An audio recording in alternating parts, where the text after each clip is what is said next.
বাড়িতে পা রাখতেই বুঝতে পারলাম এ বাড়িতে সবকিছু আমার শাশুড়ি মায়ের ইশারায় চলে। আমি নতুন বউ, সবাই যখন আমাকে বরণ করছিল এবং সেই সাথে সবাই আমাকে মিষ্টি মুখ করাচ্ছিল, তখন আমার শাশুড়ি দেখলাম আমার দিকে চোখ বড় বড় করে তাকিয়ে আছে। সবাই যখন আমাকে মিষ্টি খাওয়াতে চেয়েছিল তখন সবাই আমার শাশুড়ি মায়ের দিকে এক নজরে তাকিয়েছিল।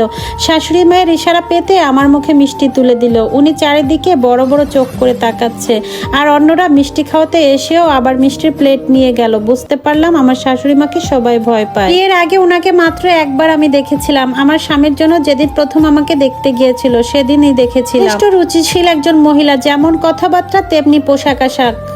বাবা যখন আমাকে নিয়ে ওনাদের সামনে বসালো, নাম কি তোমার? আমি আমার নাম বলেছিলাম। আবার জিজ্ঞাসা করেছিল এখন কিসে পড়ছো? আমি বললাম বিএ কমপ্লিট করছি, এখন একটা প্রাইভেট কোম্পানিতে চাকরি করছি। আমার শাশুড়ি মা তখন বলে উঠলো মেয়ে আমার পছন্দ হয়েছে। এ কথা বলে ওনার হাত থেকে আংটিটা খুলে আমার আঙ্গুলে পরিয়ে দিল। আমি অবাক হলাম, যার জন্য আমাকে দেখতে এসেছে তার মুখে কোনো কথা নাই, কিন্তু আমার শাশুড়ি মা একটিবারের জন্য তাকে জিজ্ঞাসা করলো না আমাকে তার ছেলের পছন্দ হয়েছে কিনা। আমার স্বামীকে দেখলাম চুপচাপ তার মায়ের দিকে তাকিয়ে থাকতে। রাতে ঘরে ঢুকেই আমার স্বামী আমাকে স্পষ্টভাবে বলে দিল, দেখো এই বাড়িতে একটা কাজও নিজের থেকে কখনো করতে চেষ্টা করবে না। আমার মা যা বলবে সেটাই মেনে নিবে। উনি কেন বলছে, কি জন্য বলছে, এগুলো কখনোই জিজ্ঞাসা করা যাবে না। শুধু এতটুকু তোমার কাছেই আমার চাওয়া। সেদিন রাতেই মনে হয়েছিল আমাকে আল্লাহ কোন বড় পরীক্ষার ভিতরে ফেলালেন, কোন বিপদের মুখে আমাকে ফেলে দিল। সারা জীবন নাটক সিনেমাতে কাজিনদের কাছ থেকে শুনেছিলাম শাশুড়িরা ঝগড়াটে হয়, সারাক্ষণ ঝামেলা সংসারে করেই থাকে। আমি ভীষণই শান্তিপ্রিয় একজন মানুষ। আমার শ্বশুরবাড়িতে একদমই ঝামেলা করার ইচ্ছা নেই। প্রথম দিনই এমন আভাস পাওয়ায় আমি অনেক বেশি চিন্তিত হয়ে পড়লাম। আমাদের বিয়ের সমস্ত অনুষ্ঠান শেষ হওয়ার পরে আমি আমার শাশুড়ি আর আমার স্বামী বাসায় ছিলাম। আমার স্বামীর অফিসের ছুটিও ততদিনে শেষ হয়ে গেল, এদিকে অফিস আমারও ছুটি শেষ হয়ে গেল। ভয়ে ভয়ে শাশুড়ি মায়ের কাছে বলতে গেলাম, শাশুড়ি মা তখন গুরু গম্ভীর। তাছাড়া আমার শাশুড়ি মা খুব একটা বেশি কথা বলে না প্রয়োজন ছাড়া। আমি আমার শাশুড়ি মাকে বললাম, মা আমি কি অফিসে যাব? তিনি কোনো কথাই বললেন না। তখন আমার শাশুড়ি মা শুধু বলল, অফিসে লাঞ্চ দেয় নাকি বাসা থেকে নিয়ে যেতে হয়? আমি বললাম, না মা অফিস থেকেই দেয়। উনি বললেন ঠিক আছে, সাবধানে যাও, পৌঁছে আমাকে কল দিও। আর আমাকে বললেন, শোনো তোমার অফিসের ঠিকানাটা আমার বিছানার নিচে ডায়েরি রাখা আছে, ডায়েরিতে লিখে দিয়ে যাও। রাতের বেলা অফিস থেকে বাসায় ফিরতেই তাড়াহুড়া করে রান্নাঘরে ঢুকতেই তখন আমার শাশুড়ি মা বললেন, আমি রান্নাবান্না সবকিছু সেরে নিয়েছি, তুমি আর অনু ফ্রেশ হয়ে নাও। অনু হচ্ছে আমার স্বামীর নাম। এরপর আমাকে বললেন তাড়াতাড়ি খেয়ে শুয়ে পড়বে, তাহলে লম্বা একটা ঘুম হবে, না হলে অফিসে গিয়ে তো ঝিমোবে। বললাম, না মা কাল থেকে অফিস থেকে ফিরে আমি রান্না বান্না করব, আপনি আর কষ্ট করবেন না। শুধু শুধু কেন আপনি এত কষ্ট করবেন? আপনারা তো আমাকে নিয়ে আসছেন এ বাড়িতে বউ করে, কিন্তু আমি কোনো দায়িত্বই পালন করিনি। এখন থেকে কালকে থেকে আমিই সবকিছু করব। আমার শাশুড়ি মা বললেন, তুমি চাকরি করছো, সবটা মনোযোগ তুমি ওখানেই দাও। সবকিছু সামলে নিতে চাইলে কোনো কিছুই কিন্তু ভালো হবে না। তুমি মাঝে মধ্যে এটা ওটা রান্না করে খাওয়াতে চাইলে তোমার ছুটির দিনে করো। যতদিন বেঁচে আছি সংসারে কাজ করবো নিয়ে তোমাকে ভাবতে হবে না। আমি অবাক হলাম শাশুড়ি মায়ের এই কথা শুনে। আমি ভাবলাম হয়তো আমি নতুন, তাই হয়তো শাশুড়ি মা আমাকে কিছু করতে দিচ্ছে না। কিন্তু ভাবনা পড়লো তখন যখন আমার বিয়ের 1 বছর হলো, এখনো উনি রোজ অফিস থেকে বাসায় ফিরলে মা খাবার টেবিলে খাবার রেডি করে বসে থাকে, আমাদের দুজনের জন্যই অপেক্ষা করেন। ওনাকে আমি বুঝতে পারি না, ভীষণ শক্তপোক্ত একজন মানুষ, খুব কম কথা বলেন, কিন্তু সবকিছু নিজ হাতে করেন। আমার বোঝার কোনো উপায় নেই আমি এ বাড়িতে বউ নাকি একটা মেয়ে। বেশ কদিন হলো অফিসে বেশ ঝামেলা চলছে। রাত 9টা বেজে গেল, আমিও কাজের চাপে বাসায় ফোনও করতে পারিনি, ভুলে গেছিলাম। আসতে অনেক লেট হবে। হঠাৎ রিসেপশন থেকে একটা ফোন আসলো, বলল যে ম্যাডাম নিচে ওয়েটিং রুমে একজন অপেক্ষা করছে। আমি ভেবেই পাচ্ছিলাম না এত রাতে কে আবার আমার জন্য অপেক্ষা করছে। আমি এসব ভাবতে ভাবতে ওয়েটিং রুমে গিয়ে দেখি আমার শাশুড়ি মা বসে আছেন। তারপর বললাম, মা আপনি এখানে? শাশুড়ি মা বললেন, তোমার কাজ কি শেষ নাকি আর একটু লেট হবে?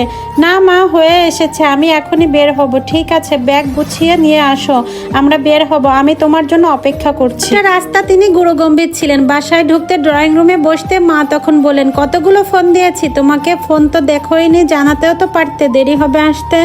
সরি মা দেখিনি, কাজের এত চাপ ছিল, ভুলে গিয়েছিলাম জানাতে। তখন উনি বললেন, তোমার না দেখার কারণে যে আমার কত বেশি চিন্তা করতে হয়েছে সেটা কি তুমি জানো? এখন থেকে দেরি হলে আগেই জানাবে আমায়। যে মা এরকম ওভারটাইম অফিসে নাস্তা দেয় তো ঠিকঠাক মতো, এরপর কোনোদিন সারাদিন অফিসে লেট হলে বাসায় ফিরে দেখতাম আমার স্বামী আর আমার শাশুড়ি মা খাবার টেবিলে আমার জন্য অপেক্ষা করছে একসাথে খাবে বলে। বিয়ের প্রায় 2 বছর হয়ে গেল। এমন সময় একদিন আমার খালা শাশুর বাড়িতে দাওয়াত খেতে গেলাম। গল্পের এক ফাঁকে তখন আমার খালা শাশুড়ি একটু খোঁচা মেরেই বলল, বউ খালি বাইরে কাজ করলেই চলবে, বাচ্চা নিবে কবে? আমি তখন আমতা আমতা করে কিছু বলবো, এমন সময় আমার শাশুড়ি মা বললেন, দেখ ওদের প্ল্যান অনুযায়ী ওরা নেবে, সময় মতো নিবে, আর সবচাইতে বড় কথা উপরওয়ালা যখন চাইবে তখন নিবে, আল্লাহ যখন দিবে তখনই নিবে, আর এসব ওদের পার্সোনাল কথা তুই কেন জিজ্ঞাসা করছিস? এটা কিন্তু ভালো দেখায় না। তুই নিজের মানুষ, অন্য কেউ যদি এরকম কাউকে প্রশ্ন করিস তাহলে কিন্তু লজ্জায় পড়তে হবে।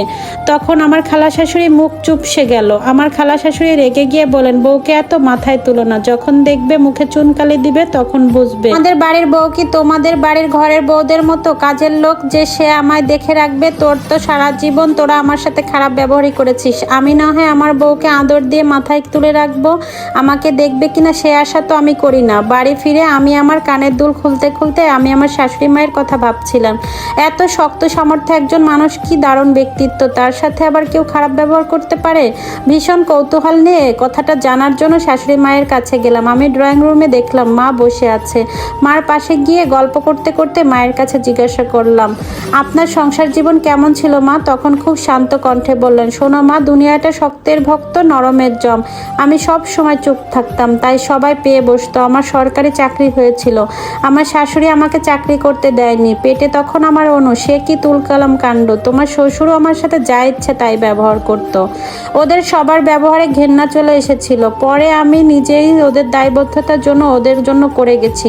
কোনো শ্রদ্ধা কিংবা ভালোবাসা, কোনো ছিটে ফোটাও ছিল না আমার জন্য শ্বশুর বাড়িতে।